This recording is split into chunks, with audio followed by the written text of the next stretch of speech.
Hello and welcome back to your only Accies preview for this weekend's game against Queen of the South. And we're starting one of these videos for the first time in a long time. Happy, very happy, because at the weekend we pumped Partick Thistle 4-0 at Firhill. And Brandon, you could not have asked for a better result or a better performance. Or a better day. Just everything about it was exceptional.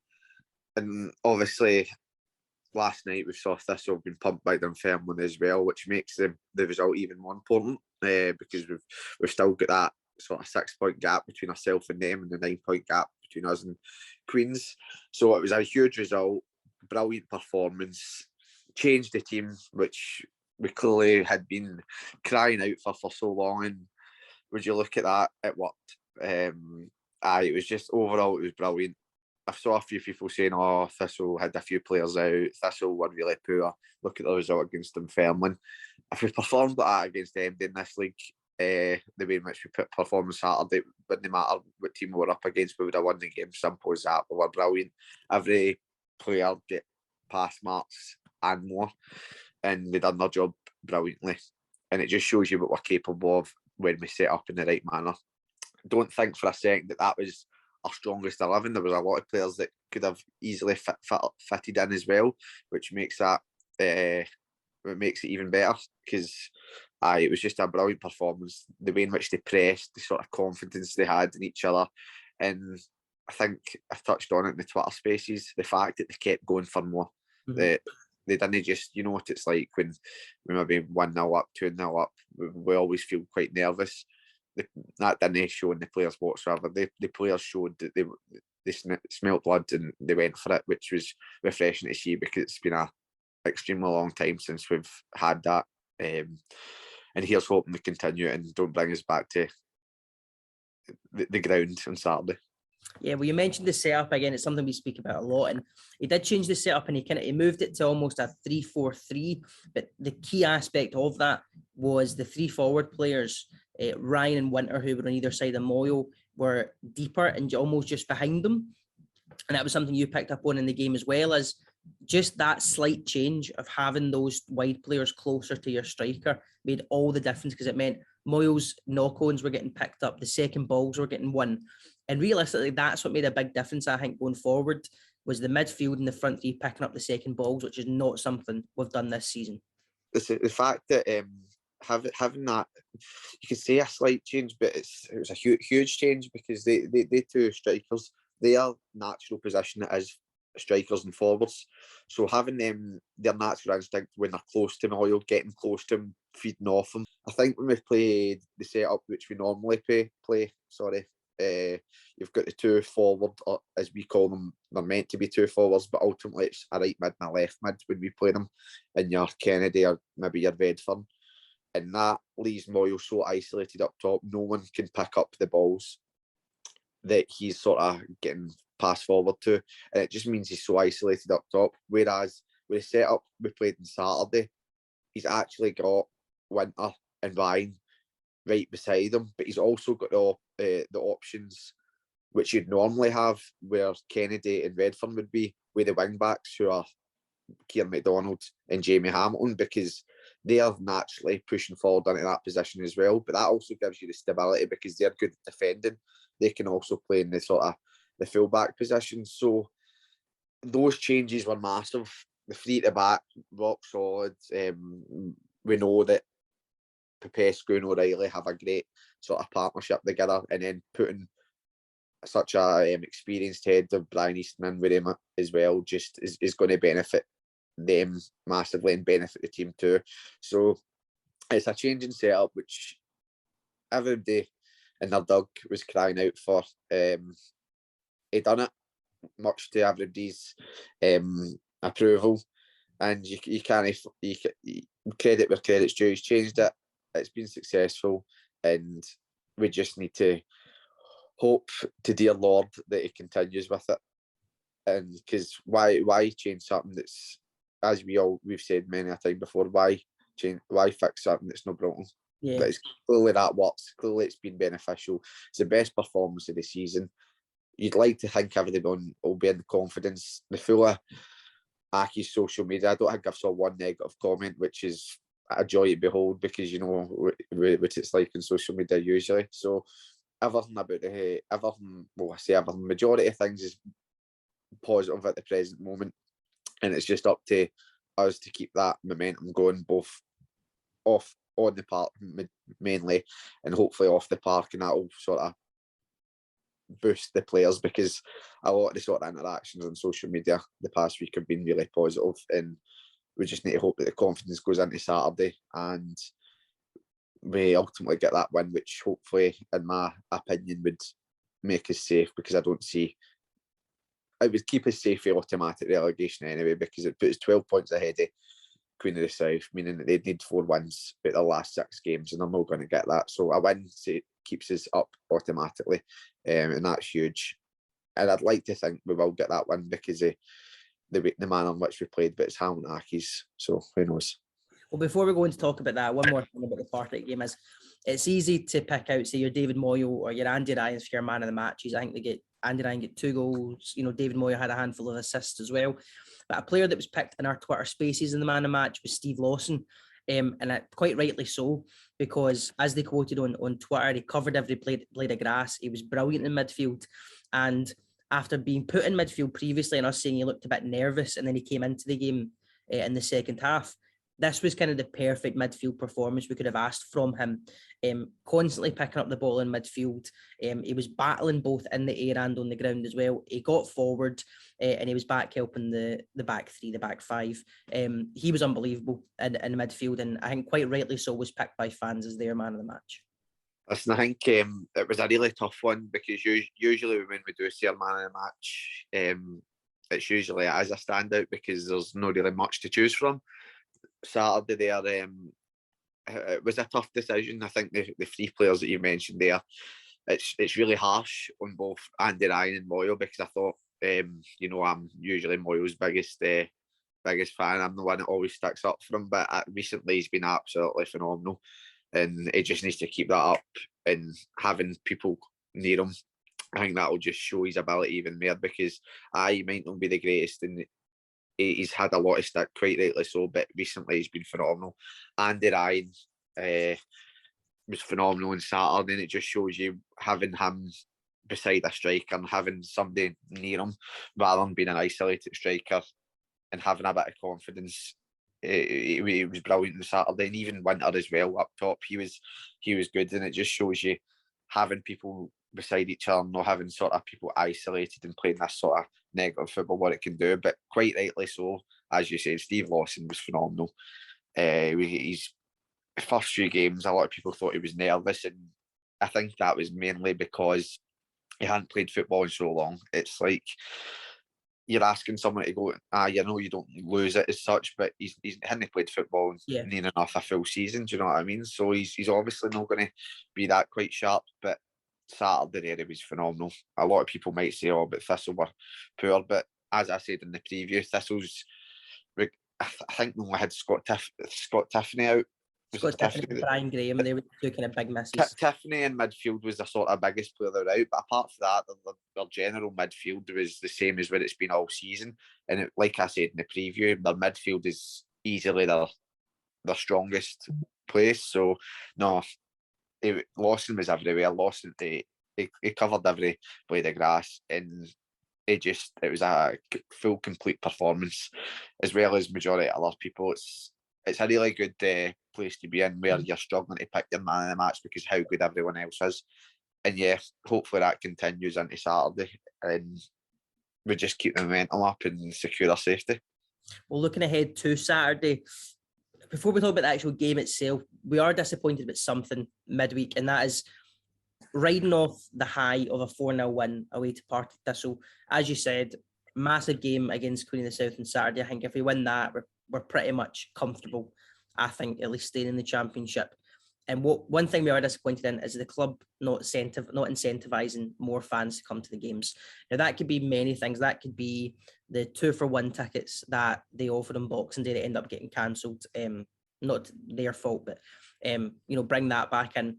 Do what Dunfermline did when they played, I think it was Wraith Rovers, and they knocked the tickets down to £5, and the place was absolutely packed. Incentives like that just to get fans in It would be great. It would be great for the team. It would be great for obviously the rest of the fans to have more numbers there to back the team. And Stuart Taylor's talked a lot about building the relationship between the fans and the club. Getting more fans in is massive for Stuart Taylor. And we're just disappointed that the club haven't taken a hold of this opportunity to do so. It's really frustrating, especially when we're coming to the end of the season, when obviously next season will be in the horizon and you'll be looking to sell season tickets and whatnot. When everything's, this is where I just don't understand where the football brain is sometimes with the people in charge of the club, because it's clear as day that from this week on, from Saturday onwards, it's the most positive there's been around Accies in a very long time. Why not grab a hold of that? Do you know what I mean? We've got such a huge game coming up on Saturday. And like you said, it doesn't need to be about reducing the gates. It doesn't, like you're saying, incentivise, even just pitch the game better. Do you know what I mean? Just market it better, just advertise it constantly. Bombard social media with advertising the game rather than just doing your predictable, scheduled, same generic tweets week in, week out. It's frustrating, and I don't understand the logic behind them sometimes, because Saturday's a huge game. Everything on social media has clearly been really positive since it, and you'd like to think, right, we've got an opportunity here whilst everything is positive to try and make that better. Try and bring a few extra people into the ground. Try and get more people behind the club, and then by bringing, even if you only get a handful of extra people into the ground, and then they get that feeling of what Saturday's like, regardless of the result or not. Saturday's a big game, and coming off such a high, you'd like to think we keep the high, and you never know that could just, even a handful of extra people, like, you know what, I really enjoyed Saturday, I want to be involved in that more often, and then that gets you more fans into next season. But there seems to be no logic put into any of the football decisions at the present moment that are going on behind the scenes, and it's frustrating, especially when you're coming to the end of the season and you're getting whiskey tasting events advertised and put more interest into that than the actual football team, which is really, really frustrating. And I don't know, like, people are feeding them ideas of what to do, and you can't spoon feed them more than what's already been done, which is frustrating. And you'd like to thought that with everything that's been so positive, they'd have took advantage of that, but they've not. And listen, let's not try and let that dampen Saturday. And the people that are there just need to get behind the players as much as we can, and ensure that we carry the momentum on and get the victory, in, which practically secures our safety going into next season, and we just work for then onwards. But yeah, it's a bit poor for the club, but no something that we're not used to. Yeah, so listen, let's look ahead then to the weekend. Before actually we do that, talking about getting behind the players, did you see on Twitter the Zimbabwean Herald tweeted the video of David Moyle, the fans singing? It was, I loved it. I have to say, mate, that the video that you've done, fair enough to you. I didn't know that was the actual words. I just say Sam and Namina about 8 million times. yeah, I just looked up, by the way, those aren't the words. I just... All right, okay. But no, there's lots of Moyle's biggest critics have actually said how much they really enjoyed that video. Stephen Naylor, name one. But no, a lot of people really did enjoy that video. It was a good video, and it just shows you the fans were brilliant on Saturday as well. For the start goal, the fans were right behind the players and loud voice. And I know the video was brilliant, and it was good to see that all the Zimbabweans commenting on it, and they've obviously took a liking to Moyle with that great song and stuff like that. So no, that was a good laugh. And another thing that needs mentioned, Brandon, is the effect of John Rankin. We've mentioned John Rankin's effect previous in a podcast, but Ryan Moffat, when the Accies fans, has stuck some stats up that kind of back up that point. So ever since he's came in, we've played 15, won 5, lost 3, and drew 7. With Rankin in the coaching setup, we've won 22 of the 35 points available. That's a big, big improvement. And it's obviously not to say that he's the sole reason for that, but the numbers kind of speak for themselves. You know, since we got rid of Boozy and brought John Rankin in, there has been an upturn in results and performances, and a lot of them have been draws, but those are draws. Those are games that we probably would have lost previously. And he's obviously bringing something to the coaching setup, something to the team that Boozy couldn't. Listen, me and you and the sort of stats after brought to the table was obviously the setup, in my opinion, was the clearly the biggest issue. We were getting abundances of points with that setup. Should it ranking not be there, I honestly think the points would be 0 points. I think that speaks volumes for itself. I think the two of the 3 games that we got beat under with Rankin there as well was Kilmarnock, so it was 2 against the one team who are clearly top of the league. But no, I think it can't be. We've only 3 defeats speaks volumes for itself. I think we've shown, regardless of the setup being ineffective, we've got a bit of fight with us. And I think when you watch Rankin as a player, he was obviously quite a Nonsense. Yes, no nonsense, sort of nitty gritty, sort of Daz, sort of Emery, sort of players, just constantly fighting for everything and anything.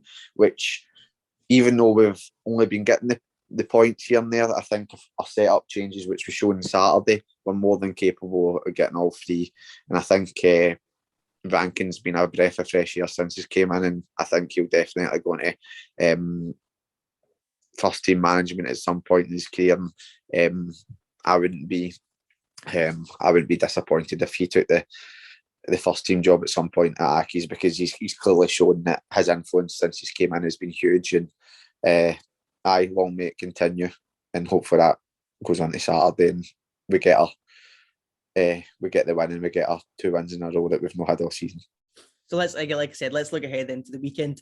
In terms of changes to the lineup, let's be honest, there shouldn't be any. It should be the exact same setup with the exact same players. I can see him making a slight change to it. And the only reason I say that is because we're going to be at home. We're going to be back on our pitch. He's going to want to get the ball down on the deck more. He's not going to want to make it a slog and a fight like it was against Partick Thistle. You know, what he said in the press afterwards is correct. They played the pitch, not the team.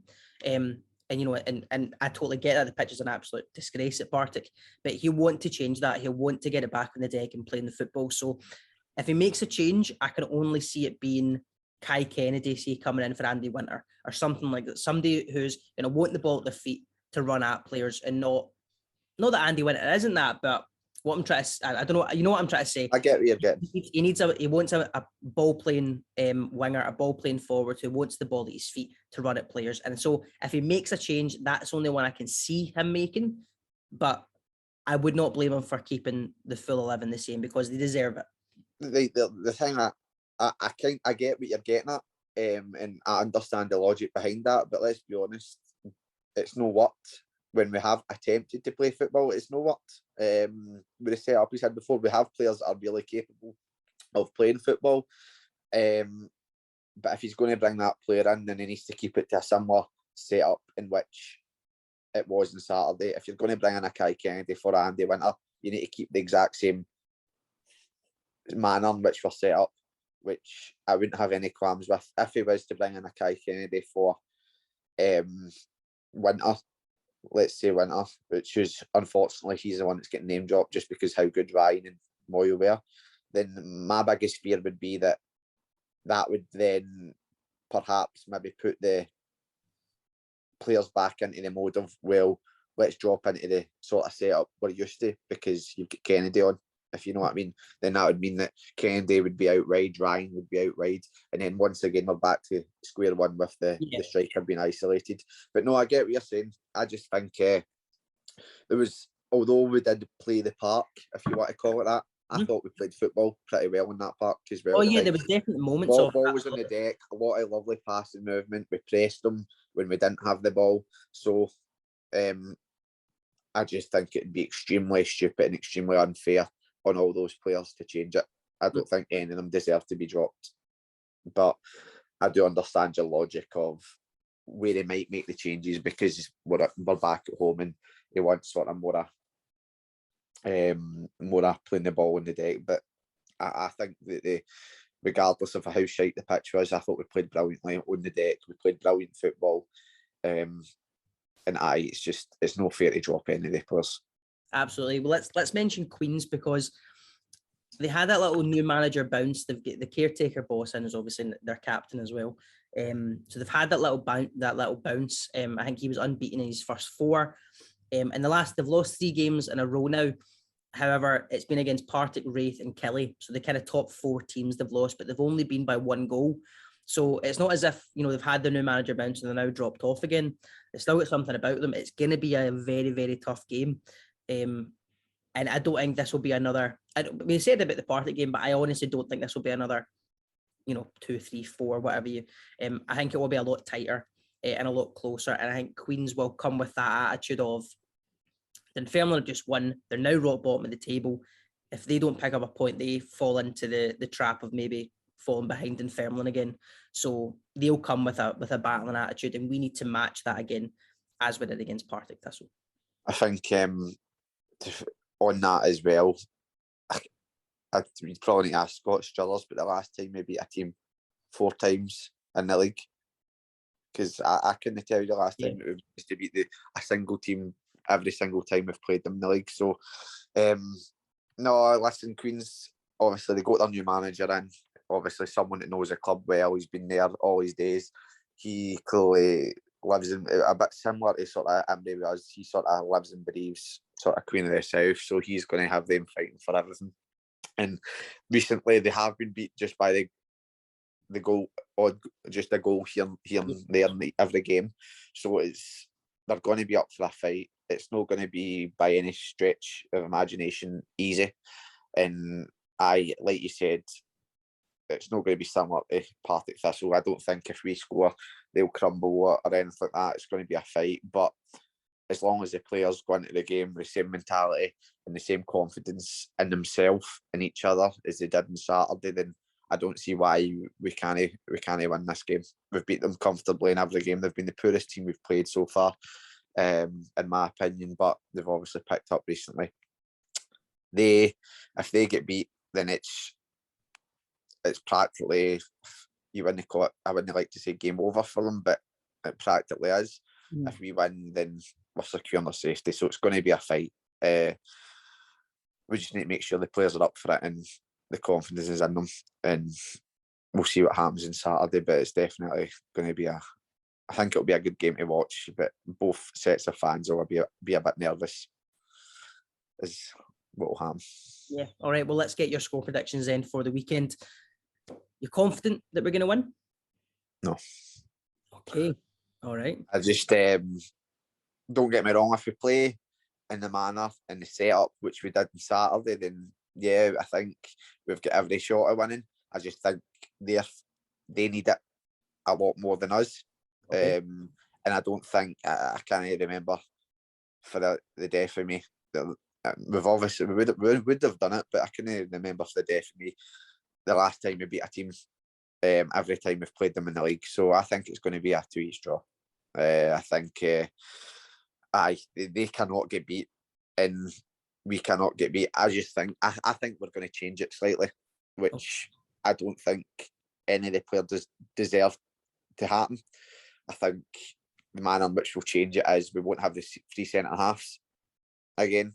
I think Moyo, Winter, and Ryan will play, but I think he'll resort back to the 4-3-3 or the 4, whatever you want to call it, the 4-5-1. I think he'll resort back to that because he's at home. I think he'll be quite cute with the manner in which he does it, because he'll still have Ryan and Winter playing, but I just don't think they'll be as effective as what they were on Saturday, because they won't be remotely near Moyo, and then that'll mean that he's isolated up top himself, and then I think it'll be Easton that drops out the team. I think Mullen will come in for Easton. That's my opinion, and I think that's why we won't win the game.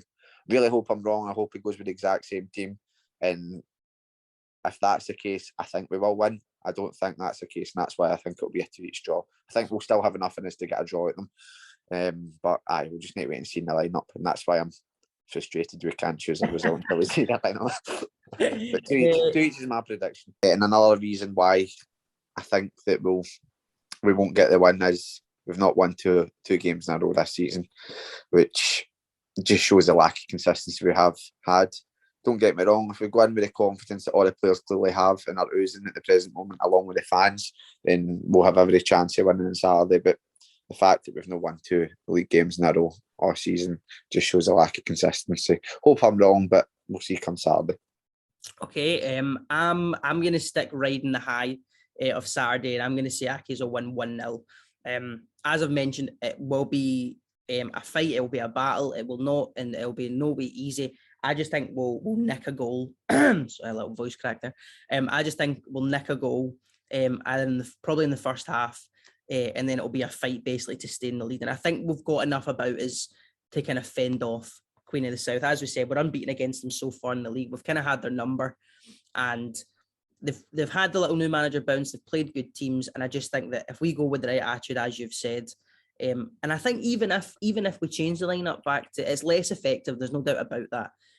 But I think even if we do change that lineup, I do think we've got enough about us. Maybe that's me being optimistic, but I do think we've got enough about us to win. So I'm going to go Accies 1, Queen of the South 0. You heard us talking about our Twitter Spaces. We've started doing that every Sunday at 7:00 after the game. So we'll leave a link to the Twitter in the description. You can follow us along there to get notified when we go live. It's a good chance for you to give your opinions about the game, about players, about everything along at Accies. It's always good to hear other people's opinions as well. So you can follow us along for that. But thank you very much for watching. We hope you did enjoy. We'll see you after the game.